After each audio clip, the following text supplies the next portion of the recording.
Hello everybody and happy Friday. I am enjoying my long holiday weekend already, so I thought while I have time, let's do a Friday Reads and a currently reading update.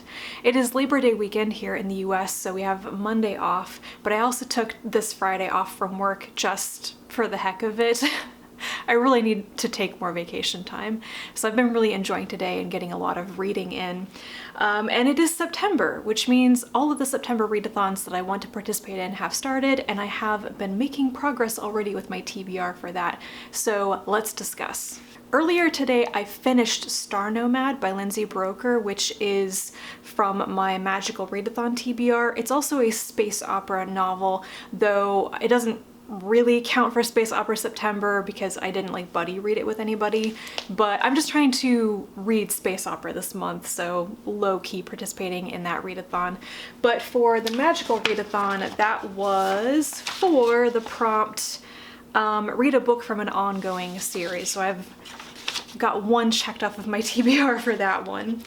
I've also just started reading a novella, Succulents and Spells by Andy C. Buchanan. I'm counting this for a thriller or mystery prompt from the Magical Readathon because I'm pretty sure it's kind of a cozy fantasy mystery series, but like I said, I just started reading it, so I haven't gotten that far into the plot. If it seems like it's not really mystery enough to count for this, I'll have to come up with something else, which shouldn't be too hard. I do enjoy reading mysteries, and I should pick up a cozy mystery or something, yeah.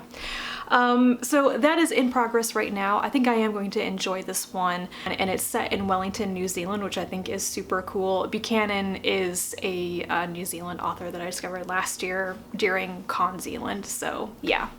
Not sure what I will pick up next for a readathon. Maybe I'll start my reread of The Goblin Emperor, which is for one of the Magical Readathon prompts. I've also started reading an anthology called Defying Doomsday. This is edited by Tsana Delichva and Holly Kench, I believe. I'm buddy reading this with Shannon from That's So Poe. We're reading this and its sequel anthology, Rebuilding Tomorrow, in September. And both of these anthologies are disability-themed stories about post-apocalyptic situations. I'm pretty sure that the follow-up one is kind of like sequel stories, which should be very interesting. So I'm only 3 stories into Defying Doomsday, but I found it to be very interesting so far, and I've enjoyed it. So I have high hopes for that and the sequel anthology. And the other 2 things that I am currently reading, one is Shakespeare's Sonnets and Poems. This is the Folger Shakespeare Library edition, and I don't know what in the world moved me to pick this up at the end of August. I've been reading it for about a week, and I was just like really in the mood to read poetry.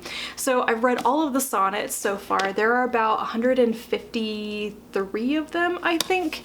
I read them much more quickly than I thought I would, and I'm also enjoying this poetry more than I thought I would. Like, I'm not surprised that Shakespeare's poems are good because he's Shakespeare, but all these sonnets are basically love poems. They're all addressed to a beloved and the relationship between the poet and the beloved and everything. And of course some of them are extremely famous, but most of these I'd never read in any form before. It's surprising to me that I've enjoyed them so much, but also that I've understood them so much, because obviously pretty archaic language. And I'm now into the second half of it, which is the like long narrative poetry pieces. I'm about to start on Venus and Adonis, and what's the other one in here? I feel like I should remember this. Lucrece? I don't know how to pronounce that word, but anyway. So yeah, I'm about 2 long poems from the end of this, and it is a much faster read than it may look. It's like a 600 and some odd page collection, but half of it are notes. So yeah, hopefully I will finish this up pretty soon. I am also currently reading Fermats Enigma by Simon Singh. This is a nonfiction book about the search for the solution to Fermat's last theorem, which, you know, big mathematical mystery right there. This was recommended to me by Van Lepthian. A couple of other people have also mentioned it to me since then too, so I decided to get it from Interlibrary Loan and try it. I've only read the introduction, but I think it's going to be a really interesting book. So that one, and of course the Shakespeare poetry, does not count for any of the September readathons. My brain just wants to read what my brain wants to read, I guess. The other thing that my brain is currently doing, completely unrelated to reading, is binge watching Joy of Life, which is a Chinese drama that actually has some like not exactly time travel, but definitely science fictional aspects to it. I have been loving this. I have never managed to really understand or get the appeal of any sort of Asian dramas before.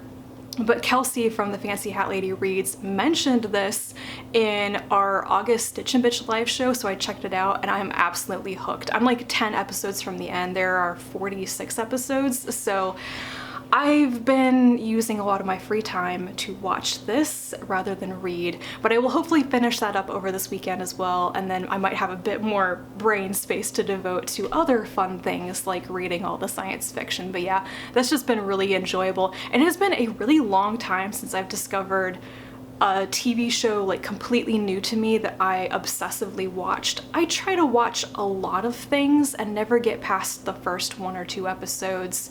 So to have something that just grabbed me immediately, like it's really well done, it's very funny, and it's got everything. Like, how did I not know about this before? So that is pretty much it for me right now and my plans going into the holiday weekend. Let me know what you are up to. Are you doing any readathons this month, and how is that going so far? Let me know in the comments down below. I'll be back to talk to you again soon, and until then, bye.